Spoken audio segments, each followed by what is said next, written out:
Rahim. First, I want to thank you for inviting me. Well, I understand the Ministry of Finance is intending to issue a Sukuk and would like to seek advice in this regard. I would like to have an interactive session, therefore you can directly ask me questions and we can continue our discussion. I would like to start the discussion with a question. If our state wants to raise funds, what option do we have? We will issue bonds. Yes, you're right, Mr. Zubair. A state like us or any company can issue bonds to raise funds. As you all are aware, a bond is an IOU, meaning to say that it is a debt investment which generates a fixed interest return over an agreed period. On the contrary, Sukuk is an asset-linked certificate where the income or profit to the certificate holder is derived from an underlying asset of the Sukuk. Sukuk represents certificates of equal value representing undivided ownership share in assets or usufructs or services. Why should a company prefer Sukuk to raise funds instead of other means of Islamic financing? The two main advantages of preferring Sukuk are, number one, a company can tap into the international market to raise funds. In this way, a company can attract global investors. Number two, Sukuk is a liquid instrument. That means anytime an investor holding a Sukuk can liquidate it in the secondary market. Is there any commercial advantage? Oh yes, even the pricing is very competitive in comparison with other means of financing. Hence, it is in favor of the client who wants to raise funds through Sukuk. Since when were Sukuk introduced in Islamic finance? Sukuk comes from the root word sak, meaning seal, and appeared in the early Islamic caliphates within 100 years of the Prophet Muhammad's peace be upon him migration. In addition, Imam Malik, one of the foremost Islamic scholars, recorded first account of Sukuk in his prominent book Muwatta. How Sukuk were introduced in modern times. Very good question, Mr. Rashid. The modern forms of Sukuk were introduced during the last 4 decades to a well-organized global market today. In fact, there have also been incorporations of specific legislation of Sukuk, not just in the Muslim countries, but also in many non-Muslim nations. What are the different kinds of Sukuk?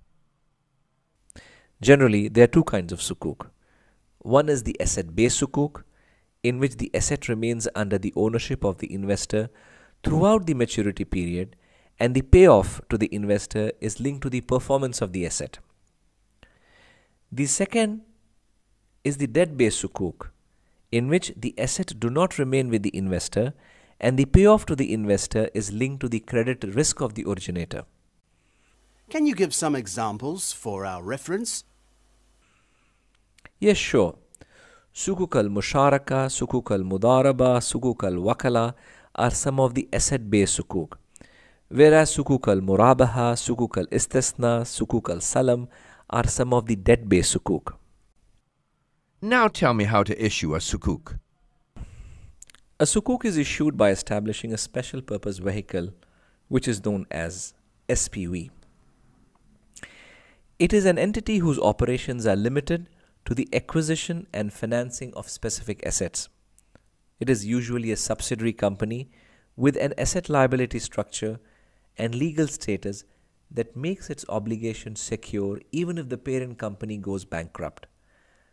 A company uses such a vehicle to finance a large project without putting the entire firm at risk.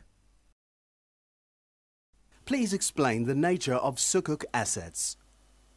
The 5 main points regarding the nature of the assets are that the assets have to be qualified, quantified, need to have a value, be beneficial and revenue generating. Is there any time limitation for maturity? Yes, Sukuk have a maturity period. The maturity period is the duration for which the Sukuk were issued. What are the operational aspects of Sukuk? Sure, There are three main operational features of Sukuk. First is the issuance, second is the subscription, and the third is the redemption. Let's take the issuance first. The SPV will issue the Sukuk, which carry an issue price. The investors subscribe to the issued Sukuk and pay the principal amount, which is the total issue price for the number of Sukuk subscribed. What will the SPV do with the amount received from the Sukuk holders? The SPV purchases assets using the principal amount received from the Sukuk holders. Are the Sukuk holders paid any periodic income? Yes, generally the Sukuk holder will be paid a periodic income on quarterly, half-yearly or annual basis as periodic distribution. On what the amount of periodic distribution is based on? The distribution is done in proportion to the holding of Sukuk. It means each investor gets the distribution amount proportionate to the number of Sukuk one holds. Brilliant. Then it would be a regular source of income. Exactly. What happens when the Sukuk is matured? This is the third operational feature of Sukuk. It is called redemption. Redemption doesn't mean to cancel. No, it's not cancellation. It means to buy back Sukuk assets. Who will buy back the Sukuk assets in this case? At maturity, the Sukuk holders surrender the Sukuk to the SPV and the client purchases the underlying Sukuk assets and pays the purchase price to the SPV, and the SPV distributes the purchase price to the investors proportionate to the number of Sukuk each investor holds. Please tell us the mechanism of any Sukuk. Why not? Let's take Sukuk al-Ijara. For example, if the government wants to raise $100 million to be paid within 5 years through Sukuk al-Ijara, the SPV will use the Sukuk investment proceeds received from the investors to purchase identified assets from the government and lease them back to it against periodic rentals, which shall include the profit component. These rentals would be paid to investors on a periodic basis, and on maturity, which is 5 years, the assets shall be purchased back by the government on certain price, which includes the face value of the asset, that is the $100 million. Please tell us the mechanisms of any Sukuk. If the government doesn't want to sell the asset, then is there any alternative? Yes.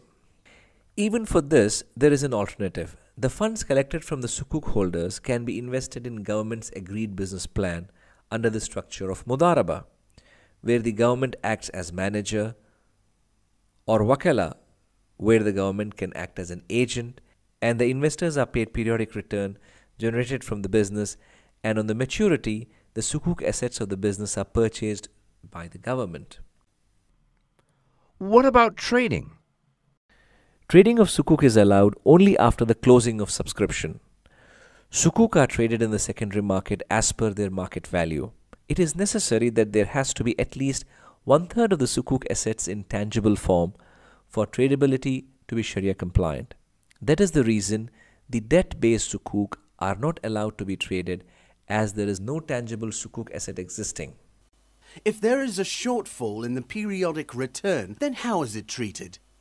In such cases, the Sharia compliant financing is obtained on behalf of Sukuk holders by the originator, who raises the funds through Sukuk, and the Sukuk holders repay this obligation on maturity of the Sukuk. I have covered the main aspects of Sukuk, and if there are any further questions, please feel free to get in touch with me. Today, let us discuss about Sukuk. What is Sukuk all about? What it means? What is the literal meaning of it? And from which language is this word derived? The word Sukuk is basically a plural word. The singular word of Sukuk is sak, and this is derived from Arabic. And sak means a certificate.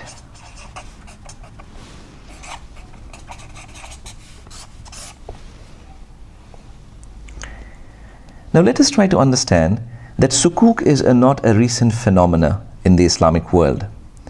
The earlier traces of Sukuk can be found as early as in the 1st century Hijri. So in the 1st century Hijri, what is Hijri? Hijri is basically an Islamic calendar which starts from the day Prophet Muhammad has migrated from Mecca to Medina. So from then on, this calendar starts. So even in the 1st century Hijri, we can find references to Sukuk. Then going forward, there are very clear references to the word Sukuk in the book written by Imam Malik, in his book Muwatta. We all know the prominence of Imam Malik, how prominent a scholar he was, and he has very clear references to Sukuk in his book Muwatta. Then in the 7th century Hijri, under the Umayyad dynasty, we can find that the government used to issue Sukuk to soldiers and public servants.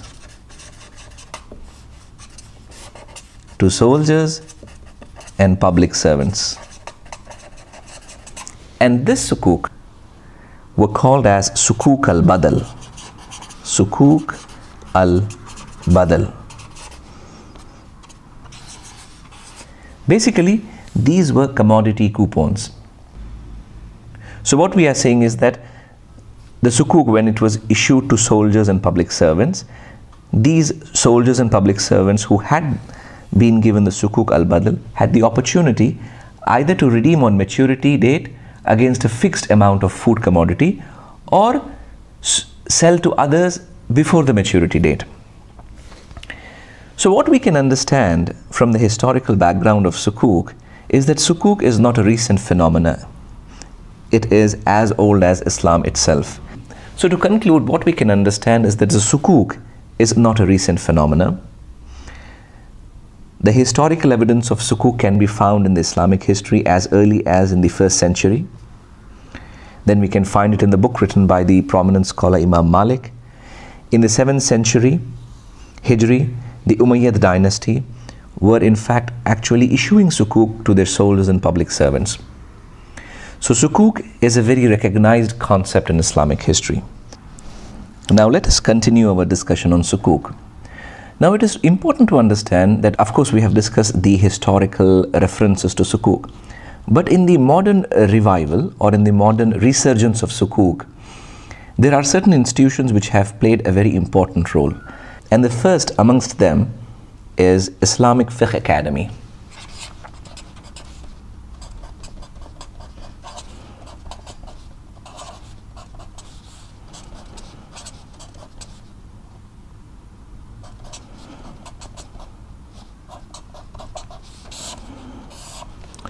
Islamic Fiqh Academy.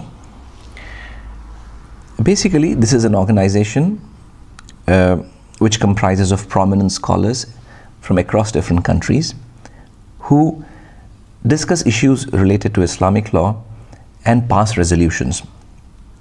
And one important resolution which was passed by Islamic Fiqh Academy, and the number of the resolution was resolution number 33/4. In this resolution, the Islamic Fiqh Academy had discussed about Sukuk. And the concept of Sukuk was adopted, and this was precisely in February 1988. So what we understand is that when such an important body had recognized the concept and defined what a Sukuk is all about, then it became an acceptable instrument across the industry. Now let us discuss about IOFI, Accounting and Auditing Organization of Islamic Financial Institutions. IOFI, which is a very prominent body, had provided a definition for Sukuk. And according to IOFI, Sukuk are certificates of equal value representing undivided share in the ownership of tangible assets, usufruct, or services. So what it means is that these are certificates which are backed either by tangible assets or by usufruct or by services. And going forward, we will understand what exactly we mean by tangible, by usufruct, okay, what we mean by services. But here what precisely I wanted to explain to you was that when these two important bodies had recognized the concept of sukuk and had defined sukuk, it became very helpful for the industry to develop structures based on these definitions and at the same time get acceptability from the Sharia scholars. Let us now discuss about sukuk categories. Broadly, sukuk can be categorized into two. One is the asset-based sukuk and the other is the debt-based sukuk. What do we mean by an asset-based sukuk is that in an asset-based sukuk, the underlying asset of the sukuk is present during the whole term of the sukuk. An easy example of this would be an ijara sukuk, meaning to say as ijara meaning lease. So in an ijara sukuk, if the SPV has purchased certain real estate from the proceeds obtained from the investors and then leased it to the obligor, so until the term of the sukuk is finished, the asset would be in existence in the structure. What do we mean by a debt-based sukuk is that, for example, in a murabaha sukuk, if the SPV has purchased certain commodities and then sold that asset to the obligor, then it's not necessary that the obligor keeps that asset in possession. The obligor can always sell it to a third party and obtain cash, and the return to the investors would be given from the obligation which is created through a murabaha between the SPV and the obligor. But in an asset-based sukuk, the return to the investors would be linked to the performance of the underlying asset of the sukuk.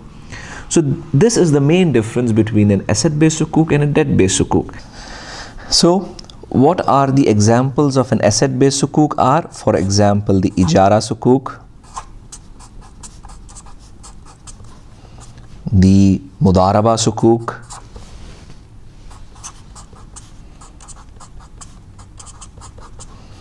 and also, for example, the musharaka sukuk.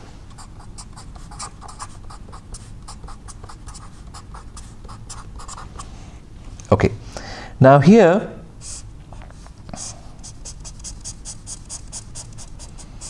what are the examples of debt-based sukuk? For example, we have murabaha sukuk,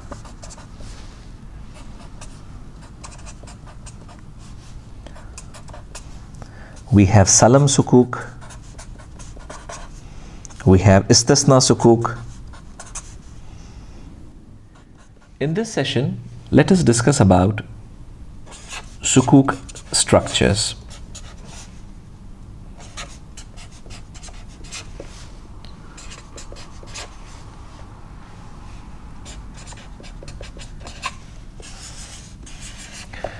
So let us try to understand some basic important points in a sukuk.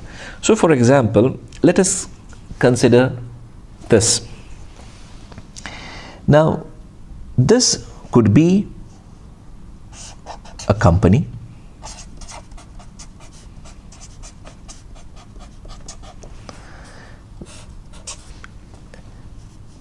when I say company, this could be any kind of company which is involved in production, distribution. This could be a financial institution.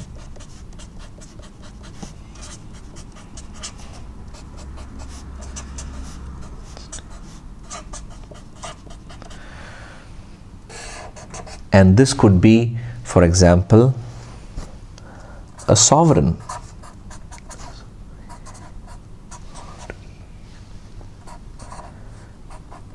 Meaning to say, this could be a country.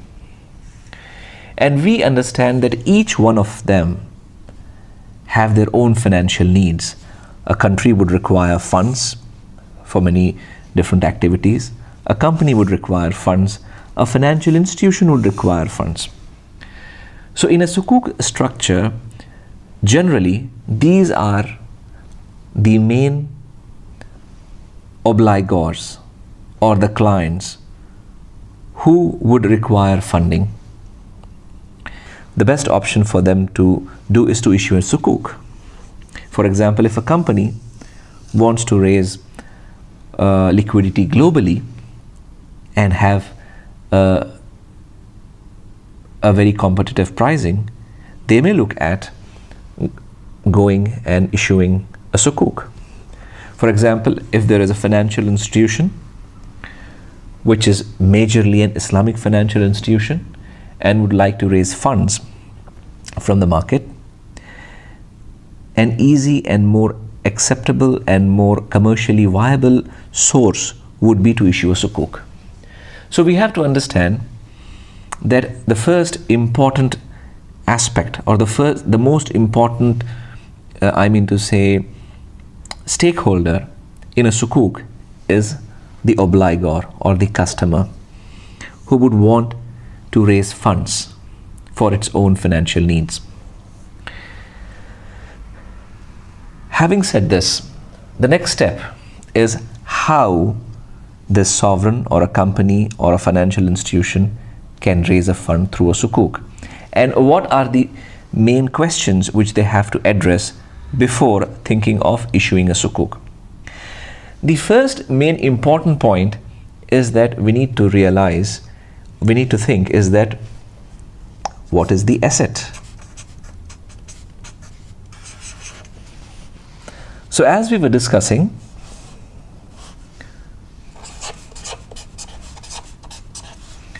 Sukuk asset.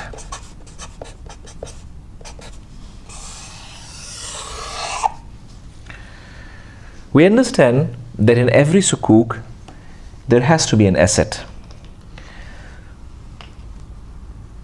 And what are the basic elements which are important in terms of asset? Are number one, this asset has to be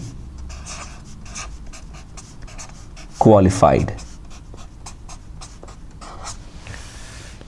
What it means is that we should be in a position to very clearly describe what exactly the asset is, where exactly the asset is.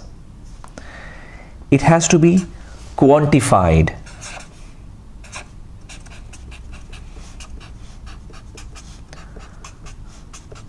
What it means is that we need to know the specifications of the asset. For example, if the asset is a real estate asset, we should know what is the size of the real estate, what is the shape of the real estate, so on and so forth. It needs to be quantified. Or if it is or if it's a murabaha Sukuk where we are selling certain commodities, so we need to know the quantity of the commodity which is being sold. So it needs to be quantified.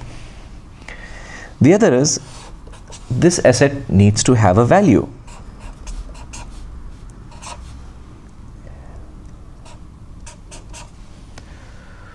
What it means is that, for example, you cannot use barren land, or you cannot use something which has no marketable value as an underlying asset in a Sukuk. So whatever you use as an asset in a Sukuk needs to have a value. The other important point for the Sukuk asset is that it has to be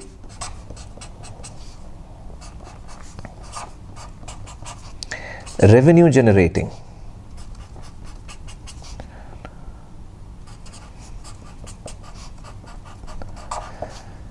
Especially this becomes more important in an asset-based Sukuk. So for example, if it's an ijara-based Sukuk, what we mean is that this asset should be leased back to the obligor so that this asset generates certain income, which income could be shared with the investors. So this asset has to be revenue generating. Now, in terms of whether the asset could be tangible or intangible, we have seen that the asset can either be a tangible asset or it can be an intangible asset. When I say it can be a tangible asset, here I'm talking about the nature of the asset. So we are talking about the real estate. We have also seen intangible assets, for example, in terms of some of the sukuks which were issued by some of the institutions and sovereigns, that the assets were intangible, for example, like marketing rights or certain concession agreements. So what we are trying to say is that in terms of the nature of the assets could either be tangible or could be intangible. But what we have to be very clear is that they have to be qualified, quantified, they need to have a value, and they have to be revenue generating.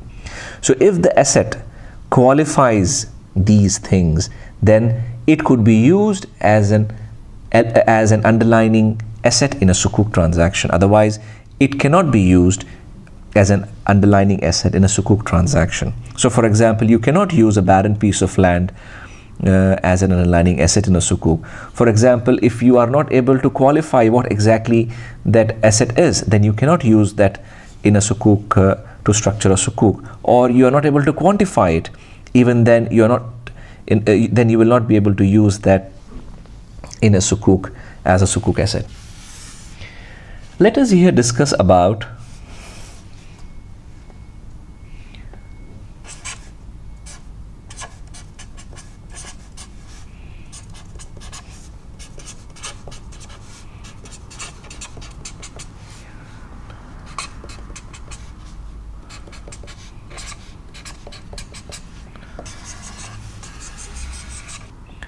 now, to issue a sukuk, generally or majorly, what we have seen is that there is an SPV. Okay, so for example, if this is an SPV,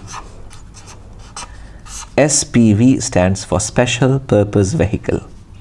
What it means is that in commercial transactions or in big ticket financing transactions, generally a shell company is created for the purpose of the financing or the purpose of the structure of this specific financing.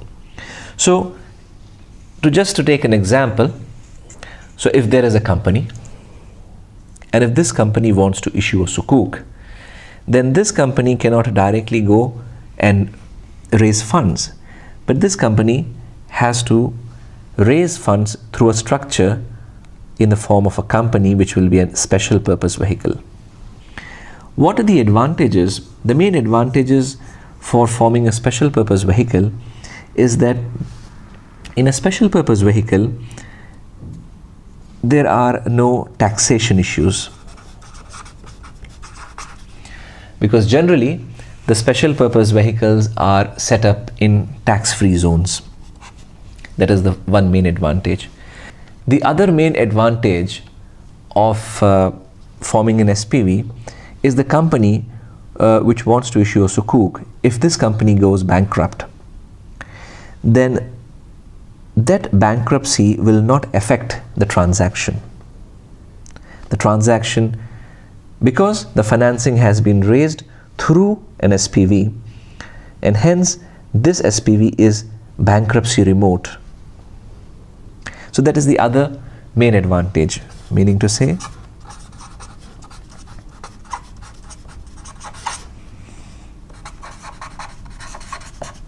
bankruptcy remote. These are the two main reasons why an SPV is used to issue a sukuk and not directly a company. Let us discuss about the types of sukuk. And in types of sukuk, we will be discussing about sukuk ijara. Okay, meaning to say a lease sukuk. So we have sukuk,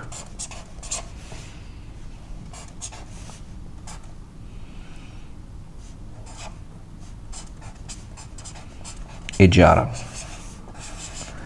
meaning a lease sukuk, certain real estate assets. So for example, it has certain buildings. This is a company which has certain real estate assets. Now it wants to issue a sukuk. So as we had discussed earlier, to issue a sukuk, generally an SPV needs to be incorporated. So for example, an SPV has been incorporated. Now this SPV will issue a Sukuk to whom? To the investors. So these are the investors. And this is, of course, the liquidity of the investors. So what the investors would do is the investors would give their liquidity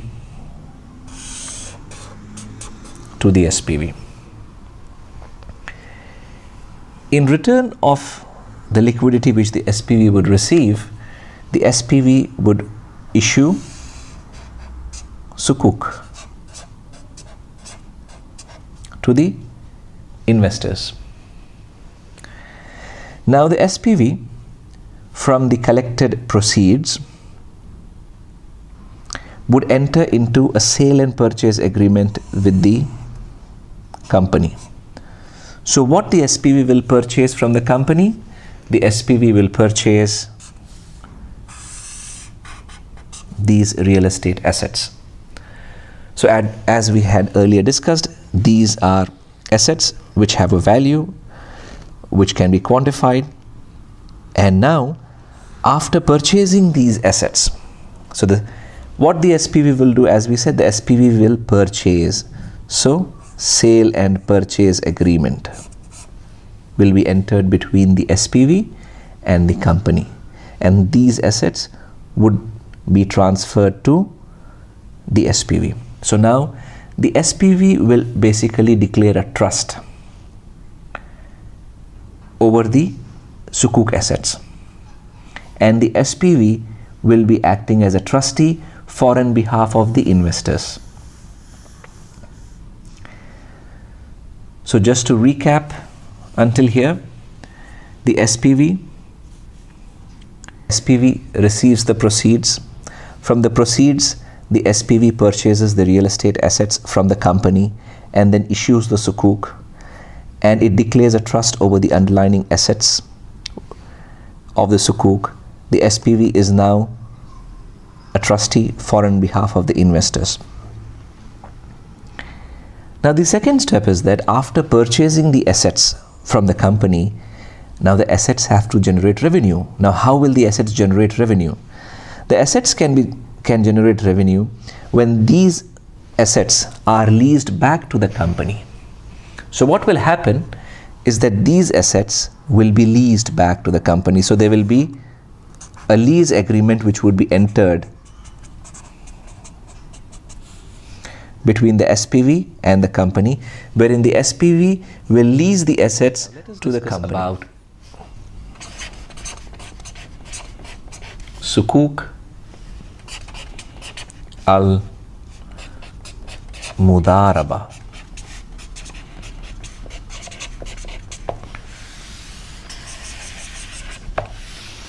Okay. Now what is Sukuk al-Mudaraba and what is the structure of Sukuk al-Mudaraba? Again, quickly, as we have discussed in every Sukuk, there is a company which wants to raise funds, and then these are investors. This is an SPV in the middle, right? And this is, for example,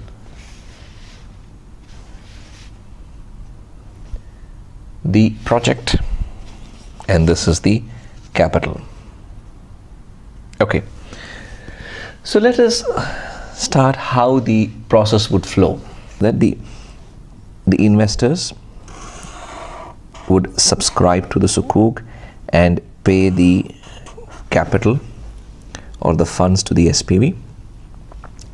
The SPV, which is this, now would enter into a Mudaraba agreement with the company. So in a Mudaraba agreement, the SPV is the investor or the Rabbul Mal, and the Mudarib, which is the company, meaning to say the company is appointed as the manager to invest the capital of the investors in a project which is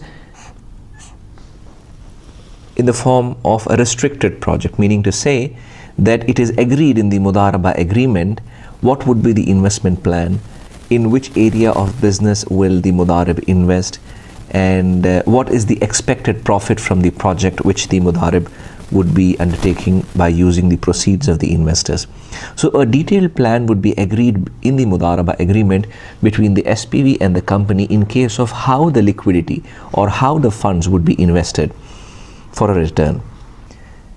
There is no contribution from the Mudarib, so the company does not make any contribution. The only contribution from the company is the contribution of effort, skill, and so on and so forth, and time. And the capital contribution is only from the investor or the Rabbul Mal. In a Mudaraba Sukuk, the principles of the Mudaraba would follow, meaning to say that in case of a loss, the loss would be borne only by the investor, provided, of course, there is no negligence from the company in terms of managing the project. The profit between the company and the SPV could be agreed through the Mudaraba agreement. So for example, if the profit ratio is agreed that it is 70:30, meaning to say that 70 should go to the investors and 30 should go to the company as a Mudarib, that could be agreed through a Mudaraba agreement.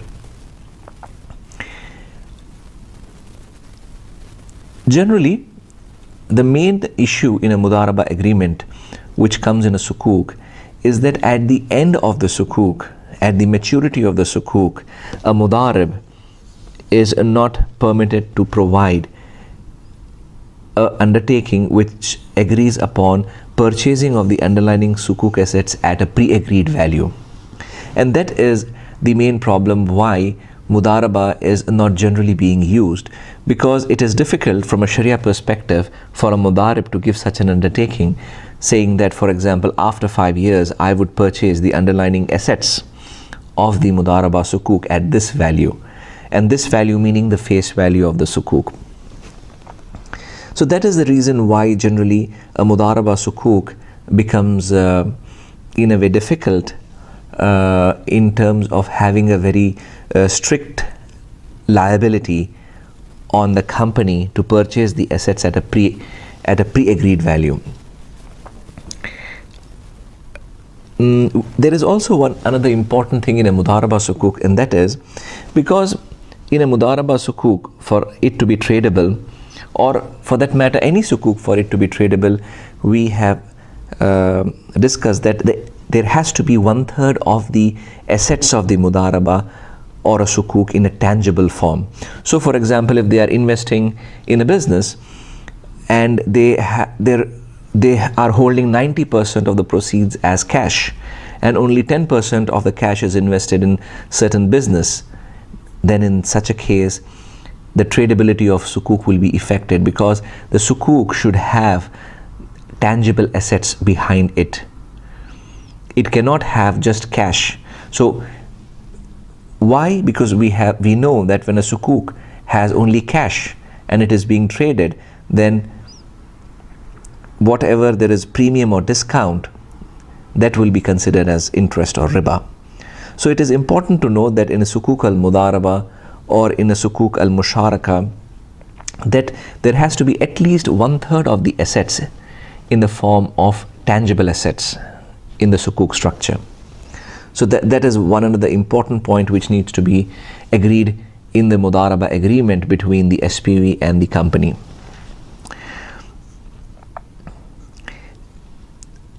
So just to recap on the Sukuk al-Mudaraba. So in a Mudaraba Sukuk, 100% of capital is contributed by the SPV, and this capital of course belongs to the investors, into a business plan which is agreed with the company. And generally this business plan also gives a certain expectation in terms of what is the expected profit or the outcome from the business venture in which the company would be investing. The company would not be held liable if the expected return is not achieved, provided we can prove that there has been negligence from the side of the company. Otherwise, the company should not be held liable in a mudaraba sukuk if there is no expected return attained from the business venture.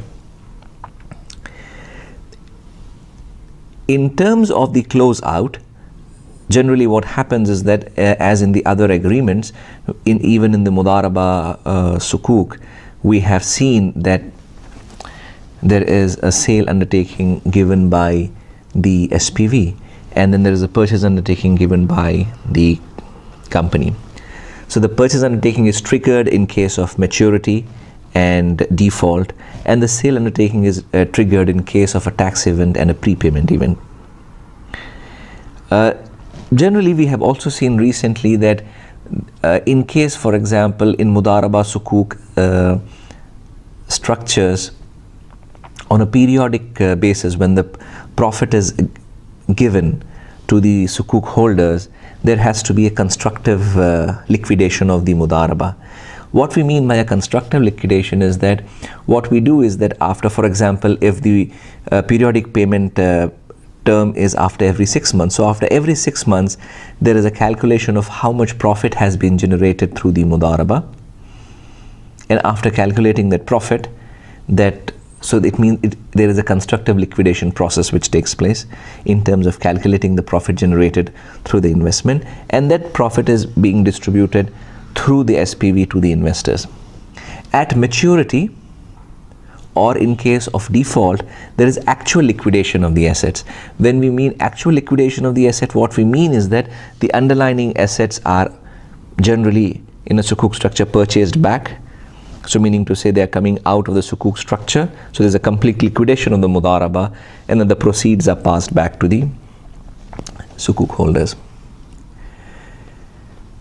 And another important point which needs to be discussed in a mudaraba sukuk is that the mudarib can give a liquidity facility, but this liquidity facility is cannot be legally binding on the mudarib.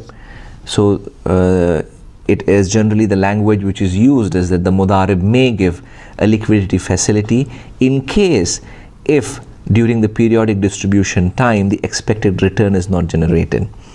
So this is another point which needs to be understood clearly in a mudaraba sukuk. Again, let us quickly come up with different parties. So for example, here we have the investors.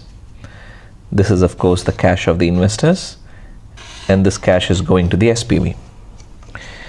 Now, the SPV is dealing with the company, right? So this is the company which wants to raise funds through a sukuk al-murabaha. Now, as we have discussed earlier, murabaha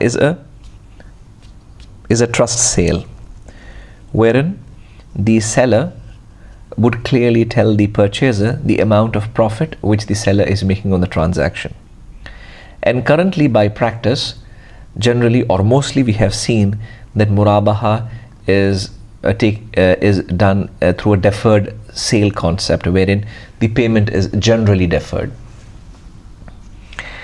So in a murabaha, what happens? For example, if the company requires 100 million and the company wants to raise 100 million.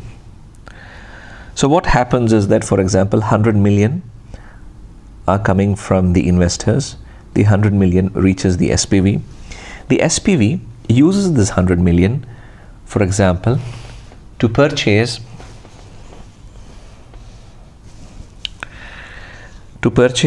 certain commodities. So these are certain commodities, okay, which are purchased from a broker. So for example, what the SPV does is that the SPV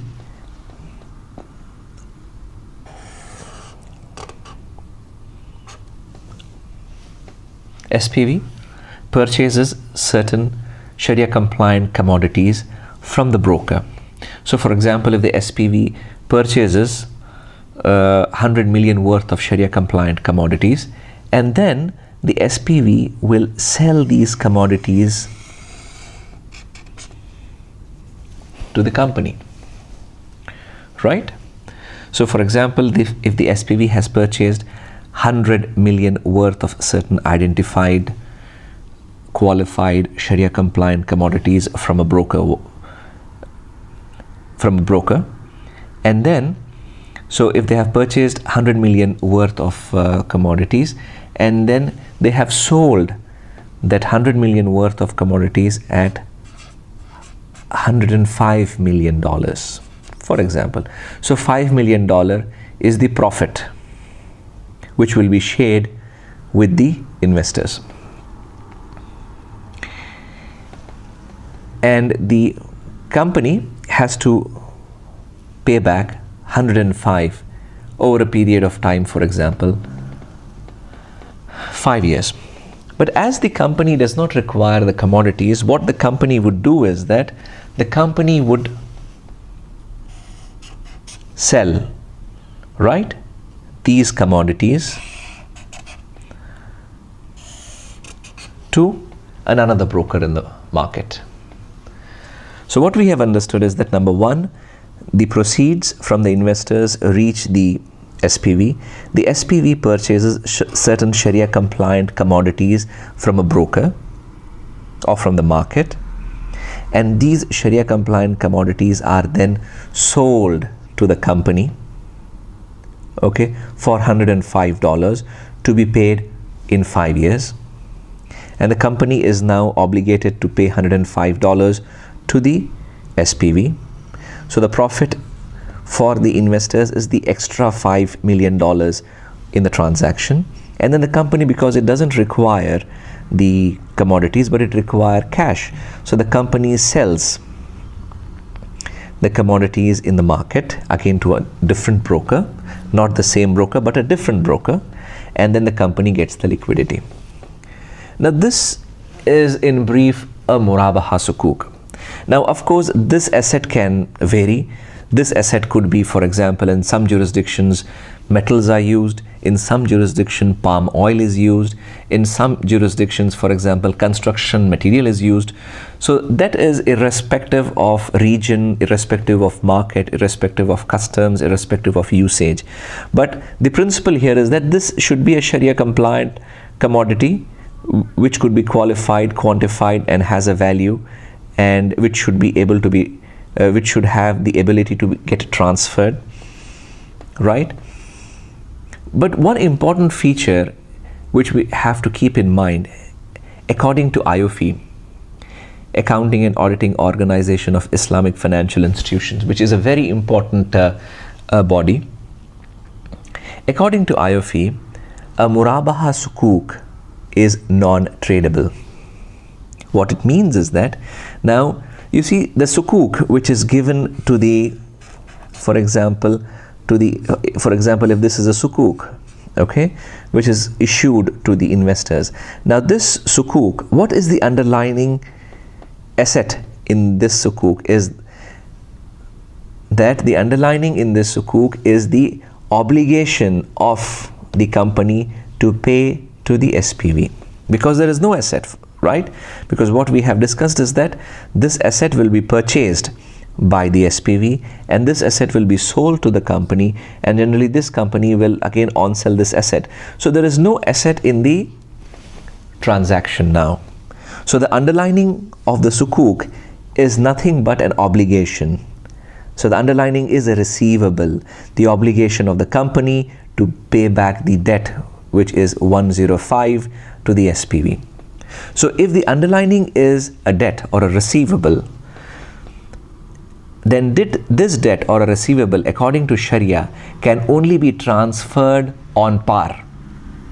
So for example, if this investor wants to sell the sukuk, now he can only sell the sukuk at the par price. He cannot sell the sukuk at a discount or at a premium. And if he sells it at a discount or a premium, then the difference is nothing but riba or interest. So this is a very important point which we have to keep in mind, that in a Sukuk al-Murabaha, the Sukuk according to IOFI, okay, AOIFI, and by major scholars throughout the world who subscribe to this principle, is that Murabaha Sukuk should not be tradable. So only in case if there are investors for private placement and they are willing to not trade the Sukuk, in such conditions a Sukuk al-Murabaha can be structured. But in conditions where we want to list the Sukuk and there is an active trading of the Sukuk in the secondary market, then Sukuk al-Murabaha is not the right choice and for structuring a Sukuk. I just would like to highlight some jurisdictions, some scholars allow the trading in Sukuk al-Murabaha, but majority scholars and the recognized institution like IOFI do not allow Sukuk al-Murabaha to be traded, and they consider the trading of Sukuk al-Murabaha at discount or premium to be non-Sharia compliant. ভিডিওটি ভালো লেগে থাকলে like করুন, share করুন এবং আমাদের চ্যানেলটিকে subscribe করতে ভুলবেন না।